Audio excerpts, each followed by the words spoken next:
Welcome, everyone, to Howling Coyote podcast. And today I'm privileged to have Andre Lijoi, who's a physician at York Hospital in Pennsylvania and a program director in family medicine and a person who's very interested in narrative medicine and is doing some fabulous work with bringing narrative medicine into residency training.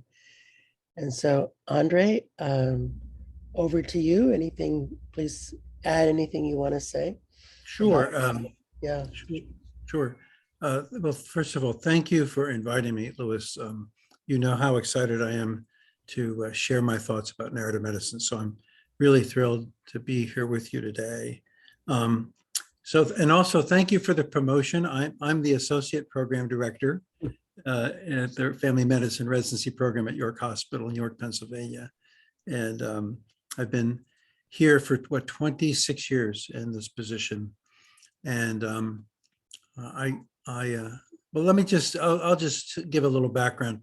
When I finished my residency at University of Maryland, I was assigned by the Public Health Service to the Mary Breckinridge Hospital in Leslie County, Kentucky. It was remote rural America. And the people there would describe it as, Doc, now you're up the head of nowhere. So you've gone so far up the hollows, you're up the head of nowhere. And in that environment is where I really learned about narrative medicine. And it wasn't a discipline then. We didn't have a methodology or a pedagogy at that time. But I learned that if I asked a question of my patients, I would get a story. You could ask all the scripted questions you want, you'd get a story. And at first I thought this was, entertaining. It made the days go faster, enriched the days a little bit. But after about 6 months, I realized that people were telling me important information about how to take better care of them. And as time went by, I started to realize not only that, but it was helping me become a better professional and a better human being. So that was really my foray into narrative medicine. It was a gift of the patients that I cared for.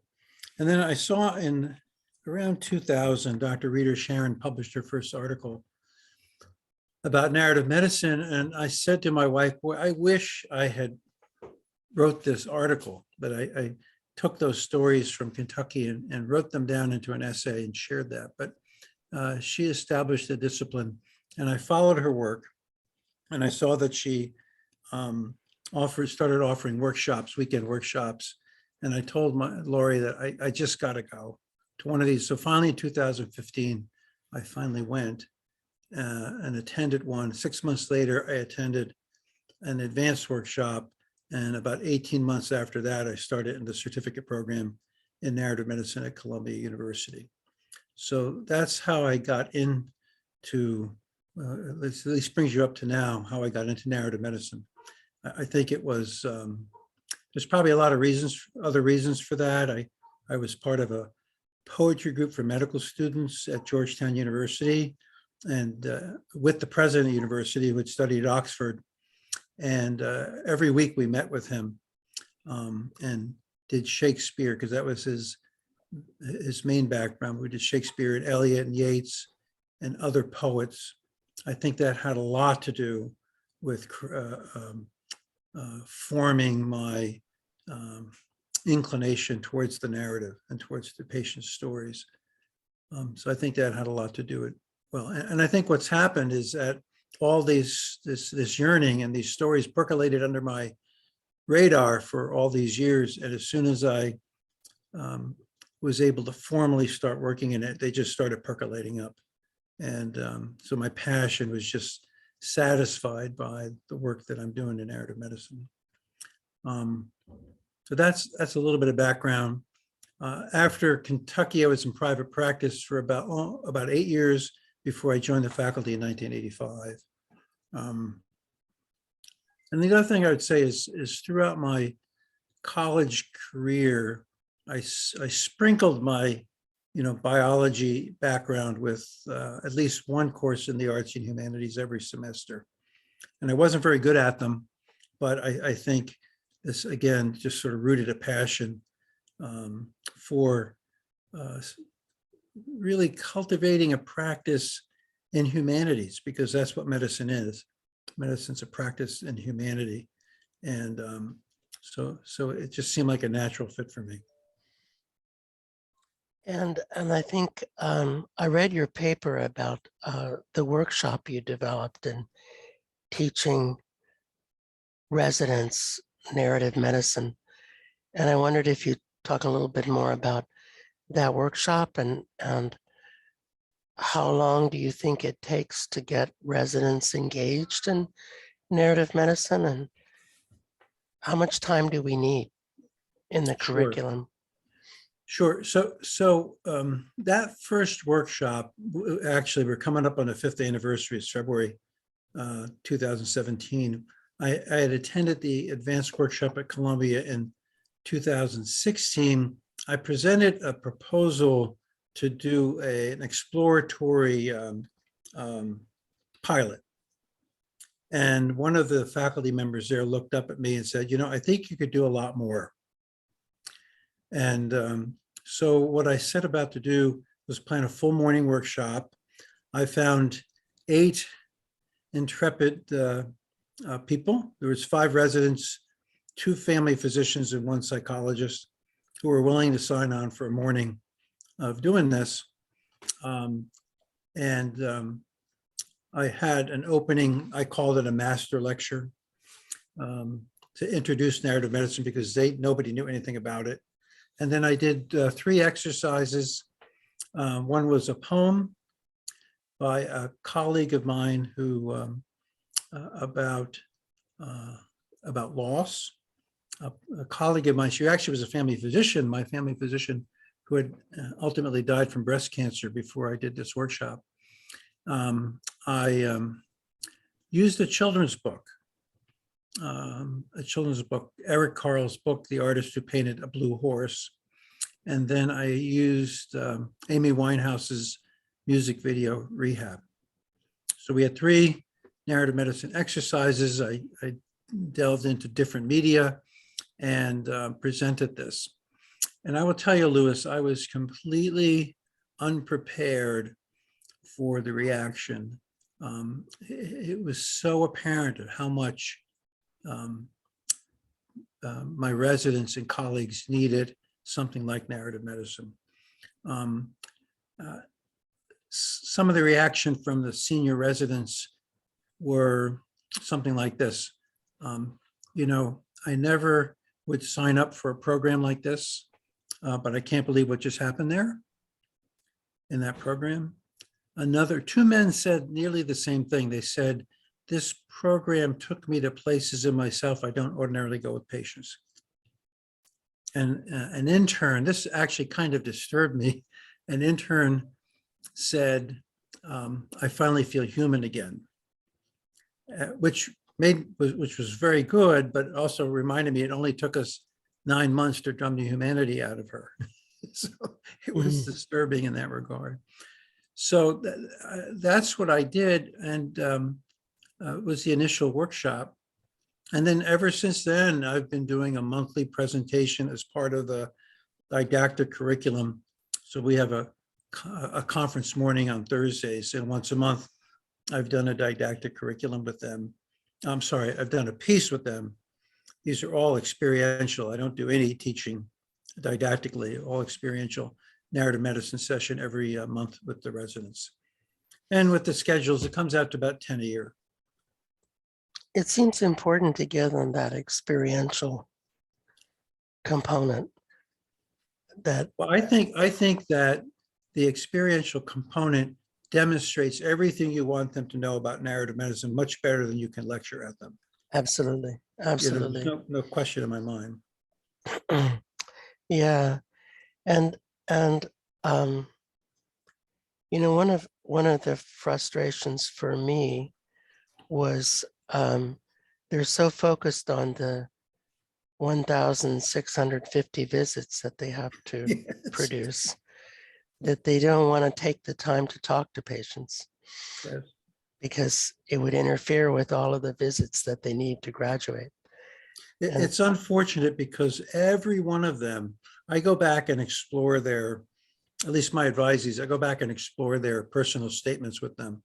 100% talk about relationship, 100% talk about getting to know, and not just in a moment, but longitudinally. So that's what they want to do. And they are so disrupted in that by the process of what's going on in corporate medicine today. And there's lots of reasons for that. And I won't digress into that, but I will tell you, I'll tell you more about what we do. One thing I learned right off the bat is don't let anything discourage you. Really kind of hold your head up and keep going. Secondly, is that this is a young discipline. You know, it's a young discipline, and we're all learning, including me.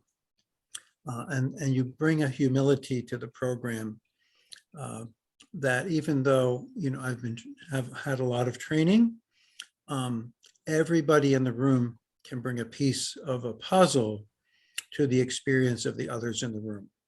So humility and being open to learning from each experience as a facilitator and presenter are really crucial. I've done needs analysis.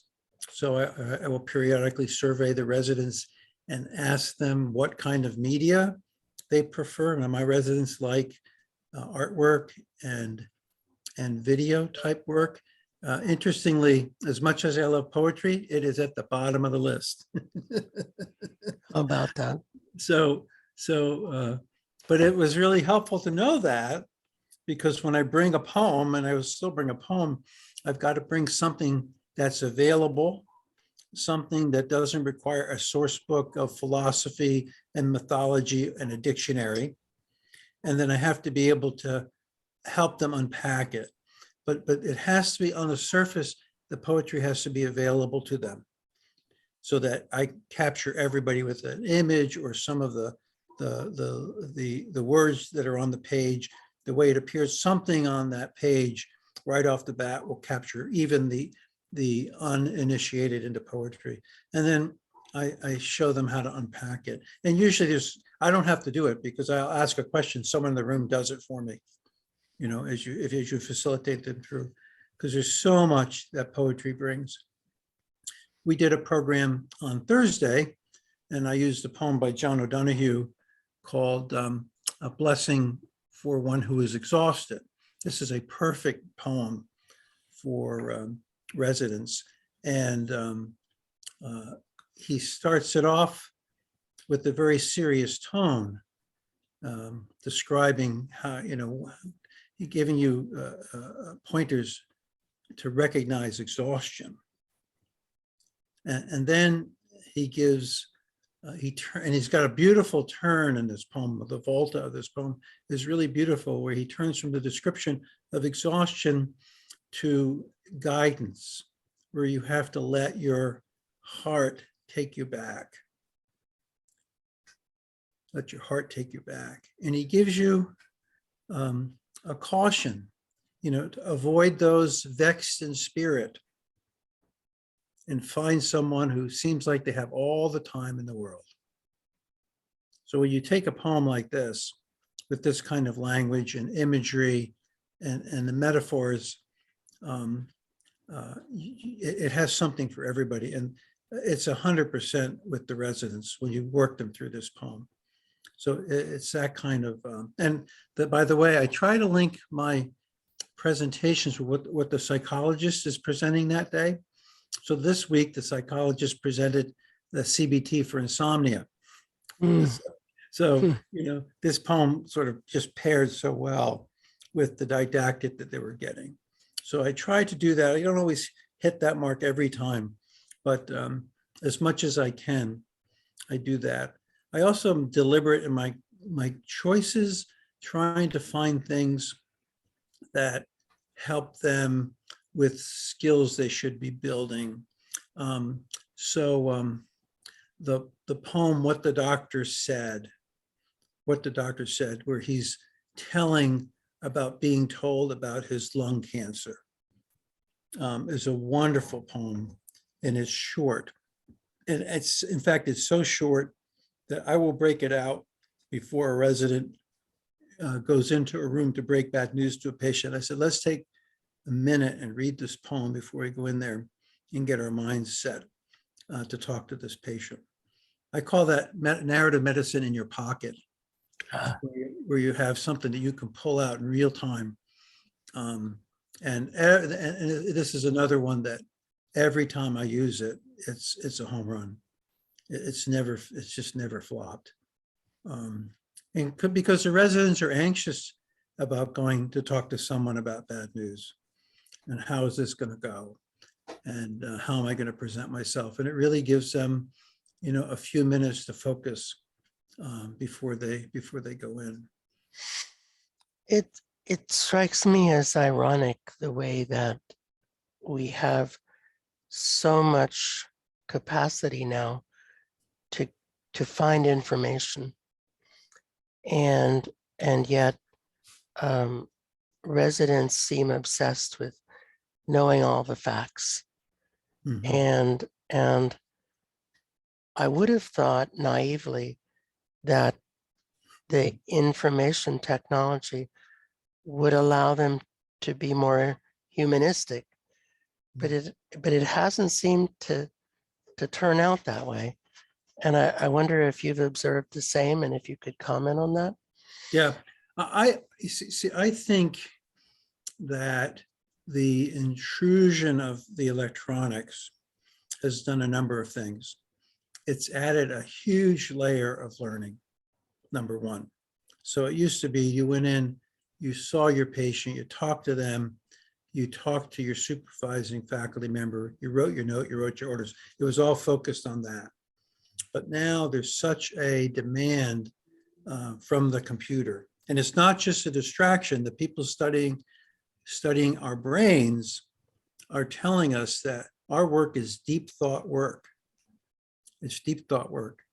And every time a pop-up comes up, every time that you go to put a prescription in, it takes you away from your deep thought work. And it starts to drain you.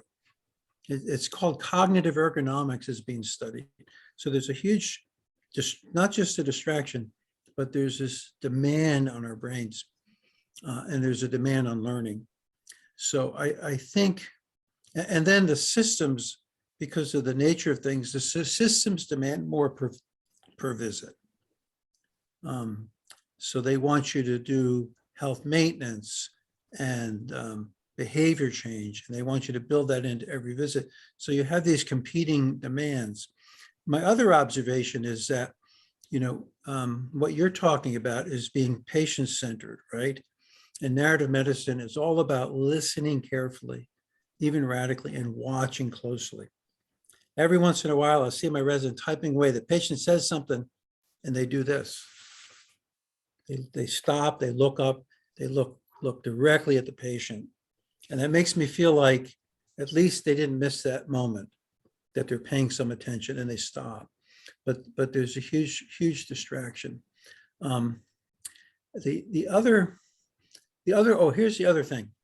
We're entrenched in a couple things. Evidence-based medicine, which is a good thing, but it's not patient-centered, it's evidence-centered. We have population health, which is also a good thing, but it's not patient-centered, it's population-centered.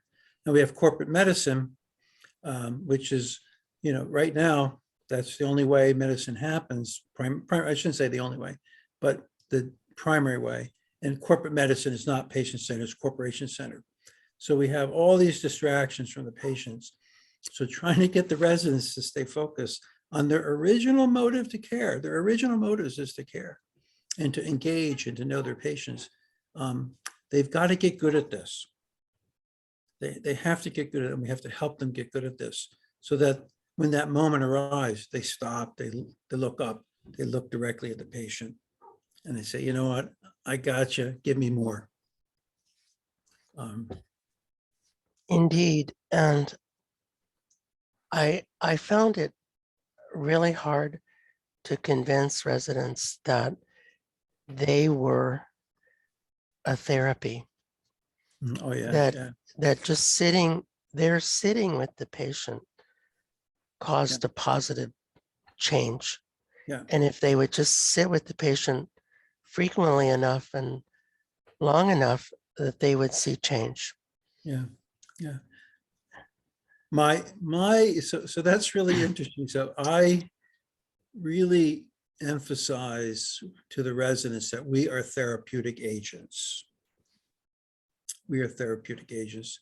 And I've actually used that as a prompt. I can't remember the text I use for that. But I have used that kind of a prompt or to write about a time that you felt like you were a therapy for the patient, not gave the patient therapy, you were a therapy for the patient. Um, and here's my testimony to that. You all, if you work with residents or students, you'll have them come up to you and they'll say to you, you know, I have this one patient and he or she keeps coming every month and I don't feel like I'm doing something for them. And I point out to them, how long have they been doing this? And it's, oh, 12, 15 months, okay. Do they seem dissatisfied with you? No. And they keep coming, yes. Well, maybe you should think about what it is that's going on because it sounds like you're doing something for them. Now, the narrative medicine answer would be in representation. So the first tenet is close reading, right? It's listening radically and watching closely. The second tenet is representation. And our primary way of representing the patients in medicine is through our notes, right? We write a narrative. Now, the narratives have rapidly disappeared out of the progress notes and have been replaced by checklists and things like that. But still, that's where we primarily put the story. Now, some of us, we write patient narratives. We like to write patient narratives, so we'll do that. But I think the primary way that most people are representing that patient's narrative is through witness. And that's part of that representation is through witness. And sometimes when you listen to the stories, all you can do is witness. It's such a mess. It's so horrible, so traumatic. You can't do a thing about it, but be a witness. However, that's how some people get better. They need witnesses and they need to tell the story over and over and over again. So, and I gave a dramatic example of a trauma patient, but it happens in so many different ways. So our witness to patients, along with our careful listening, builds affiliation. And that's what's happening in those cases. This affiliation is being built because the residents listening and paying attention. And at the very least, they're witnessing. Now, the residents usually are doing all kinds of other things too in those visits, but they don't recognize themselves as a therapeutic agent. But narrative medicine really lends to that because of the impact, the import of witness. Right, right. Well, and once upon a time, doctors lived in the same community as their patients, Mm-hmm. and doctors knew all the stories. Mm-hmm. Mm-hmm. It wasn't necessary to undertake a special procedure to get the stories because everybody knew them. Mm-hmm. I suppose the closest we get to that these days is the TV show about Doc Martin in the UK. Yeah, yeah. And he's a bit of a curmudgeon, but still he knows all the stories. And we talked about and when I was in Lancaster, or maybe it was Pittsburgh, we talked about the project we did of getting life stories from the patients that the residents dreaded to see. Mm-hmm. And it yes. really, yeah, and it changed the culture of the clinic, which I was really happy to do, from one of eye rolling to one of genuine curiosity. Mhm, mhm, about these people. And mhm, the sad thing is that for the most part, we couldn't get the residents to do a life story interview. mhm. We used medical students because we can make them do stuff, you know, and they generally did a fabulous job. Uh, Mhm, but to my surprise, the residents uniformly read the whole story. mhm, I had initially thought, well, we're going to have to make a one-page summary. mhm, But when I started asking them, well, do you want a one-page summary or you want the whole story? Every single one of them wanted the whole story. mhm, mhm. And because it was written down, they could read it quickly. Well, also, when they read those stories, that's their own way of meaning making for something that's difficult for them. Mm, So that as that story starts to be told, um, they really become wedded to it. And I think in the sharing of it, it really helps them with um, their own sort of internal therapy, and it also helps them grow. indeed. They need And witnesses too. they They need need, witnesses too. they They need do, witnesses too, right? They do. Yes. right? And when you do it in a group, you have a whole bunch of witnesses, Hmm. right? Well, and I think it's probably more powerful with witnesses because of the audience effect. Mhm. That finding in biology that the gene expression is more powerful when we're with a group than when we're by ourselves. Mhm. Well, that's been one of the most difficult things of doing narrative medicine on Zoom. When I was in Pittsburgh for the FMEC, it was the first time I'd been in front of a group in 18 months to do a narrative medicine session. It was so wonderful because doing it in Zoom is really a challenge. Um, It is indeed. yeah, And one has to really be proud of FMEC for figuring out how to get all of us together. having the guts. I don't think I heard too much backlash about sickness being transmitted during that time to No, participants. no, I didn't hear a word. So so that was really really a neat meeting. Um, I had a thought. So anyway, in terms of the witness, so that when patients recognize very quickly when someone's reading their story, when someone's paying attention, and they recognize very quickly when they have a witness before them, and these build very strong affiliations. And the patients, the residents, sometimes, again, when they come to you with that case that, I'm seeing this person over and over, I'm not helping them, but you are helping them because they've got someone they can count on, someone they can trust, someone they at least will walk with them Right, in their right, storytelling.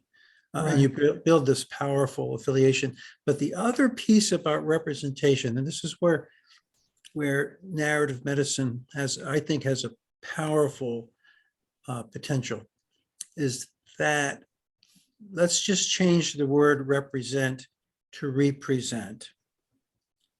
I've been a good listener. I've been a good witness. And I'm positioned to represent this story back to the patient in such a way that they might start to revise their story or start a new page or start a new chapter. And to me, that's another very powerful opportunity of representation when you're a narrative medicine practitioner. Hmm. It starts to move it toward narrative therapy Mhm. in the sense of co-authoring the story with the Right, patient, right, because they can't necessarily do it on their own by themselves. right, right. Yeah, yeah. I do. I consider my patients co-authors of every one of my narratives that I write about them. Um, and I've started to share those stories as much as every opportunity I have with the patients. So to give you an example, I'm doing a project with my residents in the nursing home. And one of my classmates from the narrative medicine certificate program has written a short story about taking her father to the nursing home. And her writing is very colorful, it's very vivid, and it's very available. And it's a really wonderful story, and it's got a wonderful ending to it. And so I have the residents, when they start their nursing home rotation, read it. It's a 15-minute read. And then they're instructed to spend the next week or two looking around the nursing home for another character that we can write into the story. And then I asked them to, write 3 or 4 paragraphs, because they have a good model in West's writing, that they can just follow her model and write another character in. And this is another place where I've been really gratified by what I'm seeing them write. And I started to have the residents, if they're willing, because this is always voluntary, if they're willing, to read their narratives at our all office meeting once a month.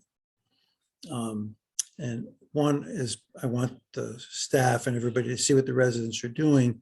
But what really comes through in these narratives is how much the patients mean to the residents, their understanding of what patients mean to them, and their comprehension of what they mean to patients. And it's a really important professional milestone to get to that point where you're able to blend those two and most importantly, realize what you mean to the patients. And it really comes through so strongly in these stories. And then I've started to, with the residents' permission and with the family's permission, to share the story with the patient or the family. So we're starting to do that. And I've asked the families, because I believe in co-authorship, to respond in writing if they want to, if they're willing, and give me a few lines of their reaction or fill in gaps. Maybe we didn't get the story completely straight. So this is a project I'm working on currently with the residents. That sounds like a marvelous project, and I love that idea of their writing in some more characters. Yeah. That's fabulous. Yeah, and so not everybody's a creative writer. I'm not a creative. I'm very novice at it. I love doing it, but I can't get anything published. But on the other hand, it's really wonderful. Creativity is really important right now in medicine. And I would venture, and here's my argument, I would venture at any one time, half of the patients on our inpatient service do not fit the standard of guideline-directed therapy. I'd say half of them are there and the guidelines don't fit for them. And they got all kinds of problems going on. And it takes a lot of creativity and imagination to take the evidence, take the guidelines, figure out, okay, which of this applies to them? And then what do I have to do with my right brain to figure out how do I get them better and how do I get them out of the hospital and back to where they want to be? So creativity and imagination are really important.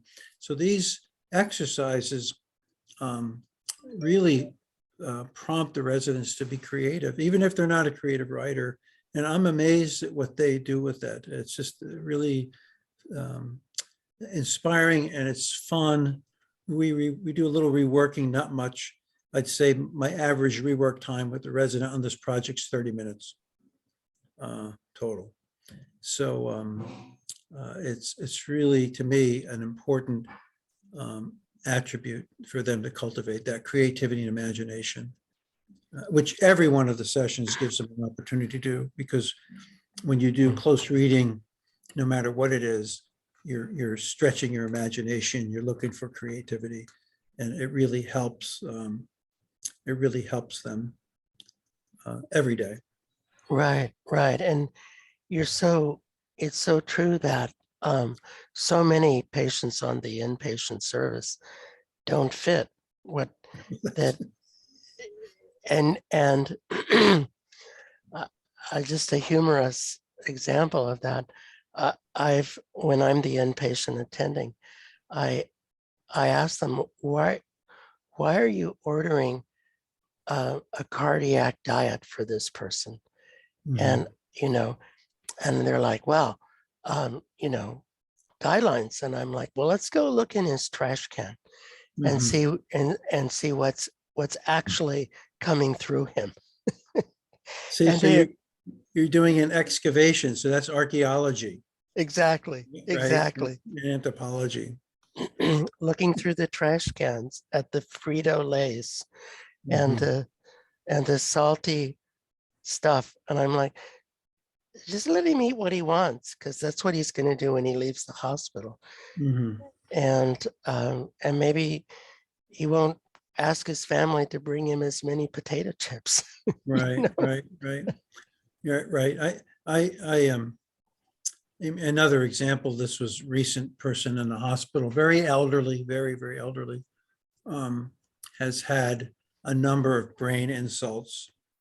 And you look at the consultation report, and it's the guideline directed therapies, permissive hypertension. Here's the goal blood pressure, put them on a statin, um, keep them on an aspirin. And when you start stepping back a minute and start to wonder, what impact am I going to have on well-being, let alone longevity with this in this situation?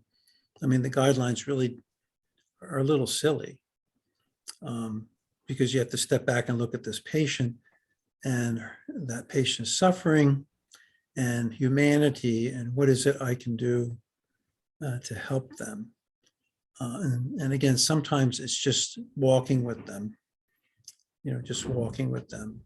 And Louis, I didn't get to talk about this, but I believe compassion is our trump card in medicine. There's a lot of talk about kindness, which I think is very important, because I think it's a way many people show their compassion is through acts of kindness.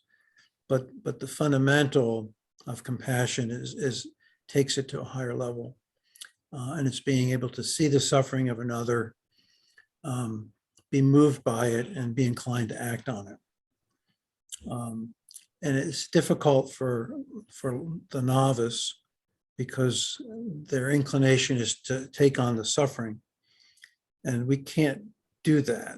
We can only do that so much. If we did that all day, we would be laid out by the end of the day. However, we can unburden ourselves by just recognizing the importance of making sure the patient knows someone's walking with them. That's a fundamental compassionate act, because it calls us to remain present.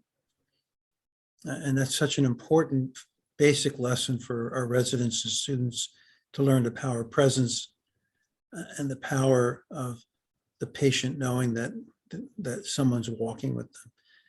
It absolves you of having to fix things. I mean, that's our job, and we should do as much as we can, but it absolves you of the onus of trying to fix things you can't fix. And the patient ends up ultimately feeling, boy, I got a doctor that is really different. It really makes a difference for me, and it helps them wend their way through their journeys of illness and health and life. Indeed. And I wonder, how do we change corporate medicine, or can we? Well, one is, I keep asking to be invited to do a narrative medicine presentation for corporate leadership. I keep asking.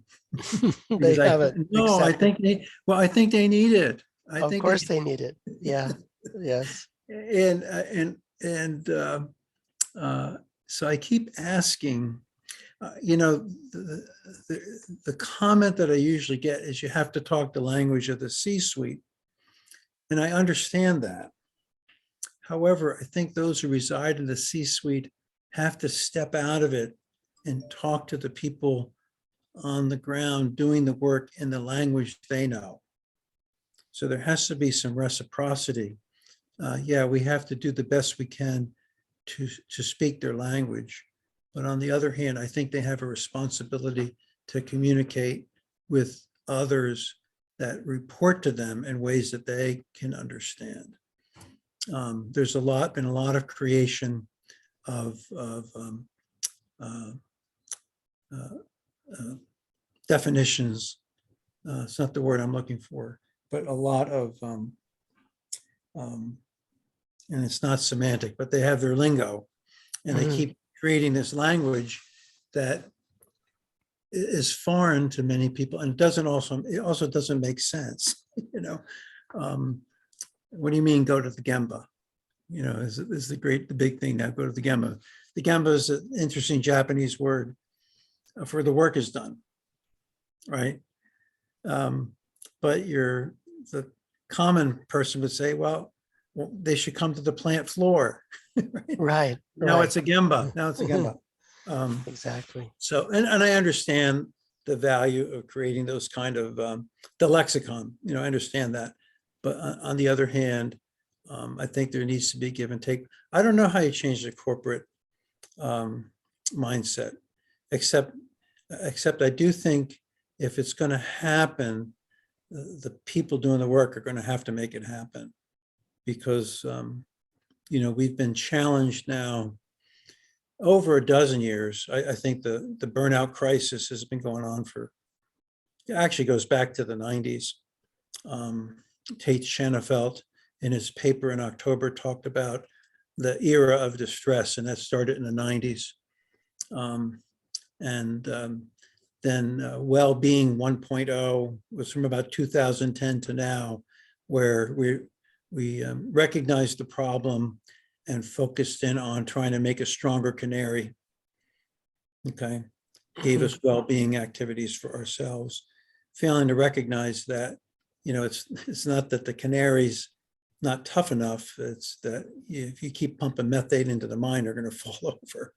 Right. So, right. And now, so he's talking about us moving into well-being 2.0, which is where systems are starting to look systematically at the root causes of an unhealthy work environment and trying to make some inroads. But it's got to be driven by the people doing the work, because I don't think corporate leadership, especially business people, if they've never done this work, really understand it at all. And it's very complicated. Think about it. We are a workforce of people with a terminal degree, with training beyond our terminal degrees, and many of us with more training than that. Either they've spread out and gotten additional training in other areas, or gone even beyond their postdoc training. So that's the workforce. That's a very sophisticated workforce, and a very extraordinary workforce.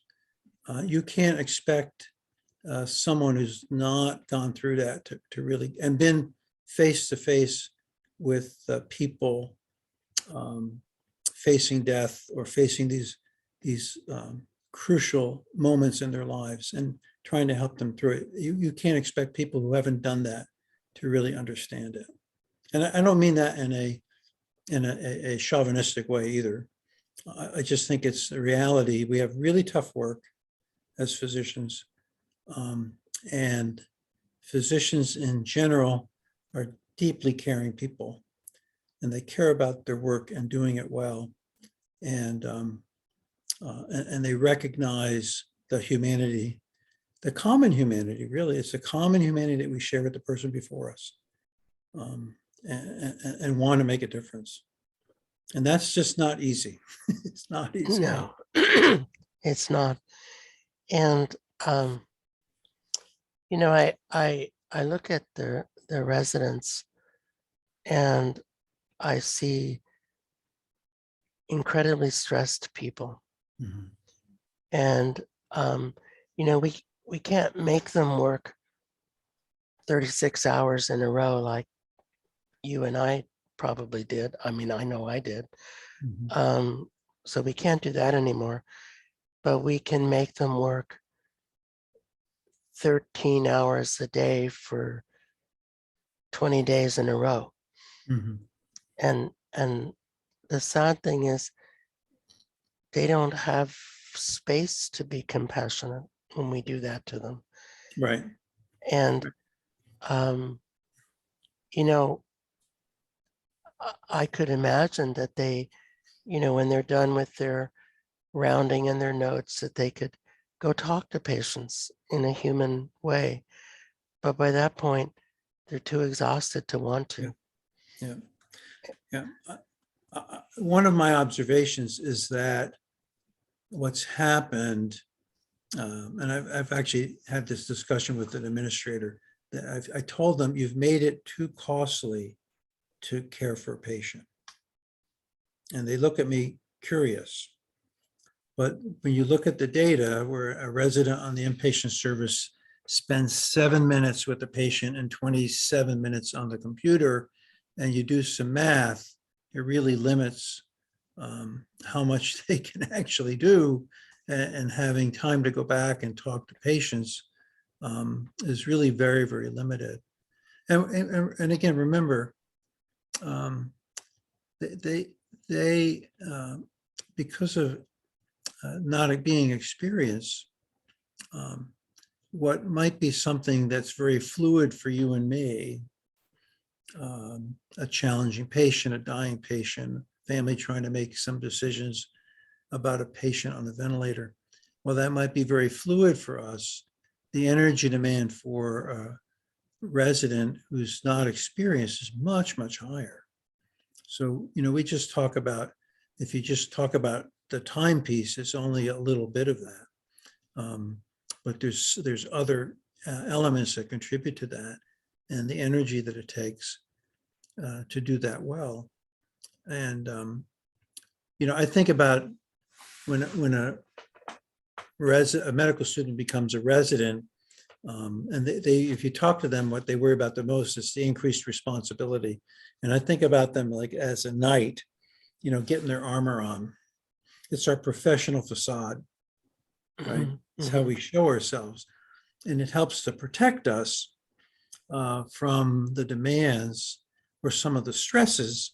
It might be, arrows or something like that of the work, and not necessarily that we've got a hateful patient before us, but we got a hateful condition or situation going on that nobody likes, and you have to go in there and try things out. And as you build more experience, you start to learn, well, maybe I don't need so much armor today. So I'm not weighed down so much by that, because armor is very heavy. And little by little, they learn to take their armor off, or they know what situations where they got to ramp it up a little bit. And I think it's an important piece of professional development, to build some skin in residency. And I don't mean that just by giving them these brutal experiences that test their physical and emotional demands.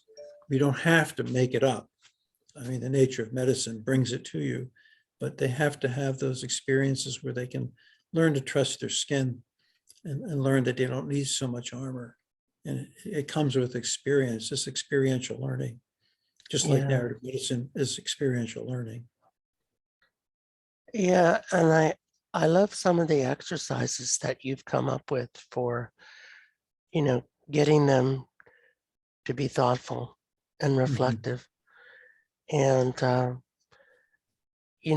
before we're done, I wondered if you could share some more of your exercises so I could steal them from you. Sure, yeah. Yeah. By all means, by all means. Well, so I talked about in the first workshop, I used Eric Carle's children's book, The Artist Who Painted a Blue Horse. And a little bit of the backstory is important. This book he published in 2010. It was the 100th anniversary of Franz Marc, the German painter, unveiling his Blue Horse series, which are very famous. And he did the book in honor of him. And as you read more about Eric Carle, he was hugely influenced by Marc. He was born in Syracuse, New York, the family moved back to Germany when he was a boy. And one of his teachers, and this was in the early part of the Nazi regime, and one of his teachers recognized his talent, and the Nazis were scarfing up art. So there was limited experience. But this teacher says, this says to himself, this young man is really talented. I want you to come to my gallery. I'm going to show you some real art. And he introduced him to Franz Marc. And he was so inspired by him that his work, a large amount of his work is inspired by Marc. So in the back of the book, he's got one of the blue horses, Franz Marc's blue horses. But anyway, the children's book, the very first page has a young person standing there at an easel with a paintbrush, and it says, "I'm an artist and I like to paint." And then the next rest of the book is a 2-page spread of these beautifully colored animals, single animal in an unusual color, like a yellow cow or a purple fox. And then you get to the last page, and then of course the last page is a blue horse. And then the page after that, there's a young person at the easel with the blue horse painted on the easel and says, "I'm an artist and I'm a good artist." Okay. Yeah. Yeah. And I present this so the residents, they read the whole book, they have fun with it. They argue about which is their favorite animal, which color they like the best. But I also paired it with Marc's horse, one of his horses, because there's lots of color metaphor. There's lots to be told in that story. So I put these two stories together, and then I asked him, okay, what was Carl's point? Why did he create this book? What's the message for parents and children in this book? And they usually get it. When you're the artist, you pick the color. When you're the artist, you pick the color. So why is that important for you? When you're the doctor, you need to know which colors to apply, right? They'll say that. I said, let's go a little bit more. You know what Carl said about this book? He said, you not only get to pick the colors, but try painting outside the lines. Look what happens to the colors and enjoy it. Look what happens to the colors. Try painting outside the lines. And the point that I make to them is you have to know, you're the professional. You know what your job is. You know which colors to apply, and you need to know where to put your brush on the canvas of the patient's lives. And that's what this is all about. And the prompt I give them is to write about a time that they painted outside the lines with a patient. And I get all this beautiful stuff. All this beautiful stuff. Yeah, that's wonderful. Yeah. I like that. A time when you painted outside the lines with the patient. Mm-hmm. That's so evocative. Mm-hmm. And often, when they paint outside the lines, they're afraid to tell anyone. Yes. Yes. Although that's where that creativity and imagination comes in. And if they're not, these are very intelligent people. So they know, Right. they know the evidence, they know the guidelines, and they want to apply those. So they have to discern. And it's really, again, that comment about where to put your brush on the canvas of the patient's life takes some judgment. And in medicine, we're making judgments all the time. Yeah. And sadly, I think we tend to manipulate people to do what we want them to do because we don't take the time to actually give informed consent in many cases. Oh gosh. Mm-hmm. We can, that we can command a lot of power. The doctor, Mm-hmm. a lot of power, and you don't have time. You don't.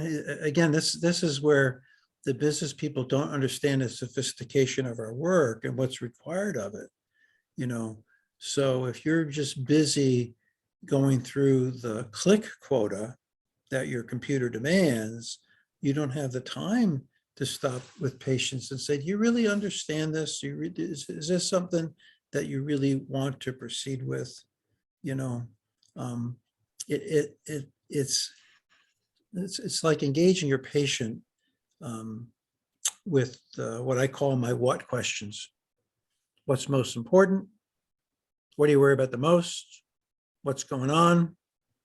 What can you do? What else? And so the what can you do question, these are the things that, these are some options here. Do you understand the impact of those options? And of them, which one can you do? What can you do of these? Rather than give them, here's a list of things I want you to do, most of which they have no intention to do because they don't comprehend how they could possibly do it. And you spend your time barking up the wrong tree, really, Lewis. Right, right. But your point about informed consent and taking the time to really inform people is so important. So, and it's a way we respect them, right? We respect them by doing that. Yeah, yeah. So are we dinosaurs? Will this disappear when we die off? Will the younger doctors pick this up and run with it? Or what do you think? I mean, I did a narrative program online through New Zealand, and you did the certificate program at Columbia. And are young people picking this up? Is this? I personally think we're right on the cusp of a very important movement. And that I think narrative medicine will be a piece of it.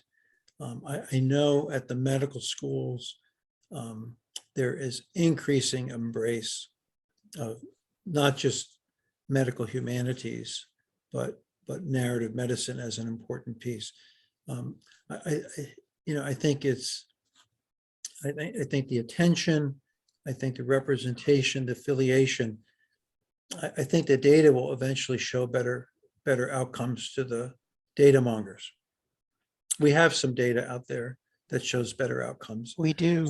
So, but they want to see money data. But right. I think it will show that with time. The other thing is, I think it's what young people who come to medicine, what they want to do. I think it's what they want. They're not just technicians. That's not what they came for. Right. You're right. That's so true. We get a ringside seat. We have a ringside seat into the lives of our patients as family physicians. And other physicians have that privilege too. But for family, we really have a ringside seat. And this is not for prurient interest. It's to find out the important data that helps us to take better care of people. I've had people ask me, will you come talk to my group about some of the softer things in medicine? And I decline. But I do tell them, I'm happy to come talk to you about some of the really hard things in medicine. Because if this stuff was really soft, then everybody would be getting high patient engagement marks, wouldn't they? But they're not, because it's not soft. It's not easy. This is the hard medicine. Yeah.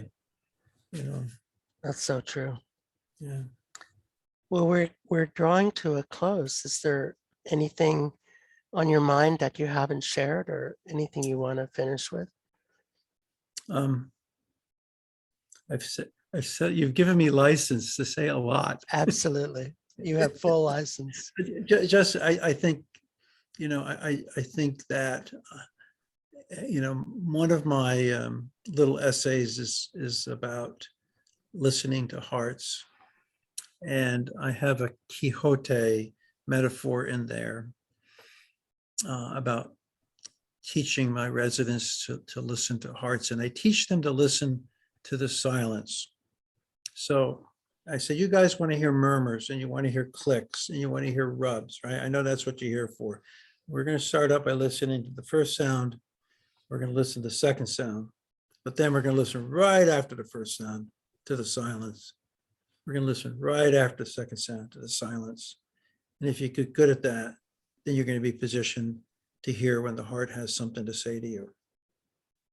And it's this kind of attention that positions us to hear when the patient's heart is speaking to us in a very meaningful way. And I really want my residents to I want medicine to be one of their Dulcineas in life. Not their only one, but I want medicine to be one of them because it's a beautiful specialty, a beautiful profession. And no one else has anything like it. And if you look at Sancho Panza, Sancho Panza was a realist, and he saw Aldonza as someone who would be good to have at home because she could do a lot of things, but he didn't see much beauty in her, right? Mhm. But Quixote, she's a queen, a princess, right?